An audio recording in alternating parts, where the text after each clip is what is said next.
Hello everyone, जय सिया राम। और आज की इस वीडियो में हम लोग सुनेंगे सकट चौथ की कथा। सकट चौथ, तिल कुटनी का व्रत और संकष्टी चतुर्थी नाम अलग अलग हैं, लेकिन व्रत एक ही होता है। आज हम इसी की कथा सुनने वाले हैं। और देखिए, इस तरह का पीलिया ओढ़ा जाता है। तो अगर आपके यहाँ पे भी इस तरह का पीलिया चलता हो तो आप ये पीलिया ओढ़ सकते हैं जब भी आप बड़े बड़े व्रत करते हैं, कथा सुनते हैं। नहीं तो जो आपकी शादी की चुन्नी हो आप वो भी ओढ़ सकते हैं। उसके बाद देखिए, आप चाहे तो चौकी लगा के भी पूजा कर सकते हैं। उसकी वीडियो भी मैं ऑलरेडी चैनल पे डाल चुकी हूँ। नहीं तो कई जगहों पे सिर्फ कथा सुनने का जो है नियम होता है, सिर्फ कथा सुनी जाती है, चौकी लगा के पूजा नहीं की जाती। तो देखिए, कथा सुनने के लिए आप इस तरह की कोई थाली वगैरह ले लें, उसमें ही आप जो है गणपति भगवान को विराजमान करें। नीचे डायरेक्ट जमीन पे आप ना रखें। तो देखिए, आप चाहे तो इस तरह के मिट्टी के गणपति ले सकते हैं, चाहे तो चांदी के ले लें, किसी भी धातु के ले सकते हैं, या फिर सुपारी या फिर मिट्टी की डली पे ना कलावा बांध के उन्हें गणपति का रूप बनाकर उनकी भी आप जो है पूजा कर सकते हैं, कथा सुन सकते हैं। और इस व्रत में जो सबसे ज्यादा विशेष महत्व होता है वो तिल का होता है। तो आपको कथा सुनने के लिए भी तिल चाहिए और साथ ही में जो है आपको इस दिन जो है भोग भी तिल का ही लगाना होता है। लेकिन आप ये बात याद रखिएगा, ध्यान रखिएगा कि कथा सुनने के लिए आपको बिना चटके हुए तिल लेने हैं, यानी कि बिना भुने हुए कच्चे तिल लेने हैं। और भोग जब आप लगाएंगे तो आप चाहे तो कच्चे तिलों में गुड़ मिला के, बुरा मिला के उसका लगा सकते हैं, चाहे तो भून के इनकी कोई मिठाई बना ले, लड्डू बना ले। लेकिन कथा के समय पर आपको चटके हुए तिल नहीं लेने हैं, ये बात आप ध्यान रखिएगा। तो देखिए, आपने गणपति भगवान ले लिए हैं। तो सर्वप्रथम मैं यहाँ पे स्वस्तिक बना लूंगी। उसके बाद देखिए, थोड़े से ये तिल के दाने हम ले लेंगे और इसी के ऊपर हम हमारे भगवान गणपति को विराजमान कर देंगे इस तरह से। उसके बाद देखिए, जल का छींटा दे देंगे हम। सबसे पहले हम तिलक कर लेंगे और फिर आप अपने भी तिलक कर लें, मांग भर लें आप अपनी भी। उसके बाद आपको हाथ में ये तिल ले लेने हैं। अब मैं सबसे पहले थोड़े से गणपति भगवान के आगे तिल अर्पण कर दूंगी। कथा सुनने से पहले थोड़े से अपने लोटे में डाल लेंगे। और देखिए, मैं अपने लोटे पे तिलक करना भूल गई हूँ, तो मैं यहाँ तिलक कर लूंगी। आप भी अपने लोटे पे अच्छे से तिलक कर लें। और जब भी आप कथा सुनते हैं तो कथा सुनते समय पे हुंकारे जरूर भरिएगा। नहीं तो ऐसा कहते हैं कि जो भी कथा कहानी आपने सुनी है उसका आपको संपूर्ण फल नहीं मिलता है। तो चलिए कथा को शुरू कर लेते हैं। बोलो गणपति महाराज की जय। एक गांव में एक गरीब बुढ़िया और उसका बेटा रहते थे। बेटा पशु चरा के कुछ मजदूरी करके थोड़ा बहुत कमा लिया करता था। उसी से दोनों माँ बेटे अपना गुजारा कर रहे थे। जब एक दिन बेटा पशुओं को चराने के लिए चला तो रास्ते में उसे उसकी चाची ताई मिल गई और चाची ताई ने उसे भड़काना शुरू कर दिया। कहने लगी कि जब तू चला जाता है जंगल में पशु चराने तो पीछे से तेरी माँ गटके कर करके खाती है, खूब पकवान बना बना के खाती है, और तू बेचारा पूरे दिन इतनी मेहनत करता है। बुढ़िया माई के लड़के ने उनकी बात मानने से मना कर दिया। तो वो बोली कि अगर तुझे हमारी बात पे विश्वास नहीं है तो आज घर थोड़ी जल्दी जाके देख लियो। तो वो बोला ठीक है। वो चला गया, पर रास्ते में कहाँ उसे चराना ना कुछ करना, पूरे दिन तो उसके दिमाग में यही बात घूमती रही। पहले तो वो सोचा यूं ही बोल रही होंगी, फिर उसने कहा कि चल देख ही लेता हूँ आज जल्दी जाके। उस दिन वो घर पहुंचा तो सच में उसकी माँ गटके कर रही थी। पूड़े बना रखे हैं, कहीं पकोड़े बना रखे हैं, कहीं तिल कुटा कूट रखा है। उसका तो दिमाग ठनक गया। वो तो यूं बोला, माँ मैं तो आज न्यारा होऊंगा। माँ तू तो झूठ बोलती है, तू तो गटके कर करके खाती है। माँ बोली ना भाई, मैंने तो आज ही बनाया है, मेरा तिलकुटनी का सकट चौथ का व्रत है, इसीलिए सब बना रही हूँ। और बता तू मेरा मैं तेरी, बता तेरे से छुपा के मैं कैसे खा सकती हूँ। पर लड़का तो भाई सिखाए में आ रखा था, उसने तो बात मानी नहीं। वो बोला मुझे कुछ नहीं पता, मैं तो घर छोड़ के जाऊंगा, मैं तो घर छोड़ के जाऊंगा। माँ बेचारी पहले तो बहुत देर तक समझाती रही, पर बाद में उसके समझ आ गया कि भैया इसे तो सिखा पड़ा रखा है, ये तो मेरी सुनेगा नहीं। फिर उसकी माँ बोली कि बेटा तो ये मेरी कथा सुनी के तिल हैं, ये ले जा अपने साथ, और कहीं भी तुझे कोई विपदा आए, कोई भी संकट आए तो इन्हें पूर के बैठ जाइयो और सकट माता का नाम धर लियो। बेटा बहुत गुस्से में था, बोला हाँ वैसे तो बहुत पकवान बना बना के खाती हो, गटके कर करके खाती हो, अब यहाँ पे पूजा का ढोंग कर रही हो। माँ बोली बेटा कोई बात नहीं, बस तू ये तिल ले जा। बेटा गुस्से में था, लेकिन फिर भी माँ ने कही इसलिए उसने तिल अपने साथ रख लिए, घर से निकल पड़ा। थोड़ी दूर जाने के बाद एकदम से नदी आई। नदी के पार जाना था। नदी इतनी तेज उफान करती हुई बह रही थी, बहुत तेज। उसने सोचा अगर मैं ऐसी नदी पार करूंगा तो मैं डूब जाऊंगा। बहुत देर तक सोचता रहा, फिर एकदम से दिमाग में ख्याल आया कि मेरी माँ ने ये जो तिल दिए थे ला इसे पूर के देखूं, वो कह रही थी। तो तिल निकालता है अपने थैले में से, उसे पूरता है और बोलता है अगर मेरी माँ सत्य के व्रत करती थी तो ये नदी फट जाएगी, मुझे रास्ता मिल जाएगा, और नहीं तो मैं इस नदी में डूब जाऊंगा। जैसे वो तिल पूर के बैठता है, नदी में से बीच में से रास्ता हो जाता है, नदी फट जाती है, वो जाके पार हो जाता है, जंगल में पहुंच जाता है। जैसे ही जंगल में थोड़ी दूर चलता है तो देखता है सामने बहुत बड़ा सांप होता है, सांप उसे डसने को आ रहा होता है।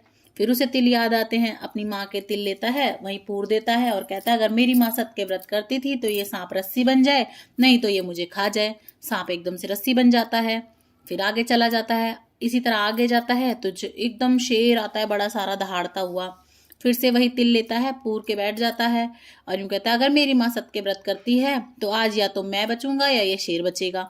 शेर जब भी बिल्ली बन जाता है। इसी तरीके से वो आगे चला जाता है। अब लड़के को ये समझ में आ जाता है कि मेरी माँ के तिल में कोई तो बात है। वो आगे जाता है, आगे जाता है, जैसे जंगल पार करता है बस्ती आ जाती है, गांव आ जाता है। उसमें एक बुढ़िया माई रोती जाए पूड़े उतारती जाए, रोती जाए पूड़े उतारती जाए। कहता है कि बुढ़िया माई रोवे क्यों है? कि बस बेटा पूछ मत। कि ना बात बता बुढ़िया माई रो क्यों रही है? तू तो रोए भी जा रही है और पूड़े भी उतारती जा रही है, ऐसी क्या बात हुई जो तू खुश भी है और दुखी भी है? तो बुढ़िया माई बोलती है बेटा हमारे गांव में आवा पकता है और आई साल उसमें एक जो है ना आदमी की बलि चढ़ाई जाती है, उसे बिठाया जाता है, और इस बार मेरे ही बेटे का नंबर है और मेरा एक ही बेटा है, इसीलिए मैं रोए जा रही हूँ। रो इसलिए रही हूँ क्योंकि आज उसकी बारी है, और पूड़े इसलिए बना रही हूँ कि अब यूँ सोच रही हूँ कि आखिरी बार अपने बेटे को मिठाई पूड़े कुछ खिला के ही भेज दूँ। तो यूँ कहता है बुढ़िया माई एक बात कहूँ? कि कह बेटा तू भी। कि बुढ़िया माई ये पूड़े तो मुझे खिला दे, मुझे पेट भर के खाना खिला दे, तेरे बेटे की जगह मैं चला जाऊंगा। बुढ़िया माई बोलती है भाई क्यों मजाक कर रहा है, क्यों हंसी कर रहा है? यूं भी कोई किसी के बदले जाए करे मरने के लिए? वो यूं कहता है ना बुढ़िया माई बस तू मुझे पेट भर के खाना खिला दे, मैं चला जाऊंगा। बुढ़िया माई कहती है ले भाई खाना तो तू खा ले। उसे पूड़े खिलाती है, खूब खाना वाना खिला के पेट भर देती है। वो भरे पेट के बाद उसे नींद आ जाती है, वो सो जाता है। इतने में ही राजा का हलकारा आ जाता है, सिपाही आ जाते हैं उसके लड़के को लेने।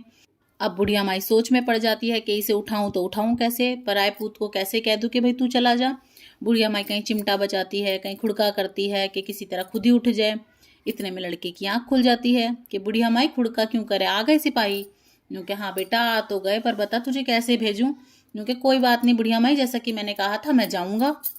सिपाही उसे ले जाके बिठा देते हैं और आवा पकने के लिए चढ़ा देते हैं। थोड़े दिन बाद ही एक बच्चे की बोल लग जाती है आवे में और आवाज आती है टन देसी। सारे गांव में हल्ला मच जाता है कि आवा पक गया, आवा पक गया। सब सोच में पड़ जाते हैं कि इतनी जल्दी आवा कैसे पक गया, वैसे तो बहुत टाइम लगता है। राजा को बोलते हैं, राजा कहता है खोल के देखो भाई क्या हुआ क्या नहीं हुआ।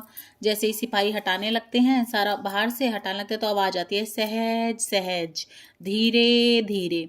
सिपाही भी डर जाते हैं कि भाई इसमें तो भूत है। फिर से कोशिश करते हैं तो फिर से बोलता है सहज सहज, धीरे धीरे। सिपाही हटाते हैं सारा कि भाई तू कौन? कि भाई मैं वही हूँ जिसे तुमने अंदर बिठाया था।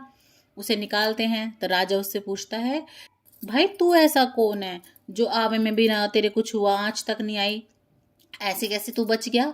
तब वो कहता है जी मुझे तो पता नहीं, बस मेरी माँ ने ये तिल दिए थे मुझे कि जहाँ भी तेरे संकट घड़ी हो वहाँ इन्हें पूर के बैठ जाइयो। मैंने वैसा ही करा, इन्हें पूर के बैठ गया और मुझे कुछ भी नहीं हुआ। राजा रानी प्रजा सब ये बात सुनने लगे। फिर रानी बोली राजा से कि राजा जी अगर आपको सही लगे तो हम अपनी बेटी की शादी इसी से कर देते हैं कि इसमें इतना सत्य है, देखो इसे ना तो आग जला सकती है ना तो ये डूब सकता है, इतनी शक्ति है, और धन दौलत तो हमारे पास वैसे भी है। राजा को रानी का ये सुझाव बहुत सही समझ में आता है। वो बोला ठीक है चलो तो ऐसा कर देते हैं। वो तुरंत उसकी शादी कर देता है अपनी बेटी से। शादी हो जाती है, खूब अच्छे से आराम से वो महलों में रहने लग जाता है, खूब अच्छे से अपनी जिंदगी काट रहा होता है। एक दिन वो छत पे राजकुमारी के साथ बैठा होता है और बोलता है आज तो हमारे से देश की हवा चल रही है। कि हमारे से देश की हवा चल रही है? तुम्हारा भी देश है? तो वो कहता है हाँ मेरा देश है, गांव है, मेरी माँ है। इतनी बात सुन के राजकुमारी कहती है अब तो हम अपने देश चलेंगे। लड़का कहता है कि वहां ना तो कोई महल है, ना सुख है, ना पैसा है, ना धन है, ना दौलत है। राजकुमारी कहती है मुझे नहीं पता, अब तो हम अपने देश ही जाएंगे। तो वो कहता है ठीक है भाई चल। तो जाके नीचे कह देती है अपने पिताजी से कि पिताजी मेरे पति का भी देश है, गांव है, माँ है, हम तो वहीं जाएंगे। राजा भी कह देता है बहुत अच्छी बात है। खूब सारा धन दौलत, हाथी घोड़े, बहुत सारा सामान देके अपनी बेटी और जमाई को विदा कर देता है। जैसे ही वो अपने गांव पहुंचने वाले होते हैं तो गांव के सभी लोग इकट्ठे हो जाते हैं कि ये कौन आया हाथी घोड़े लेके इतने। तो देखते हैं तो भाई वो बताता है कि मैं तो वही बुढ़िया माई का बेटा हूँ।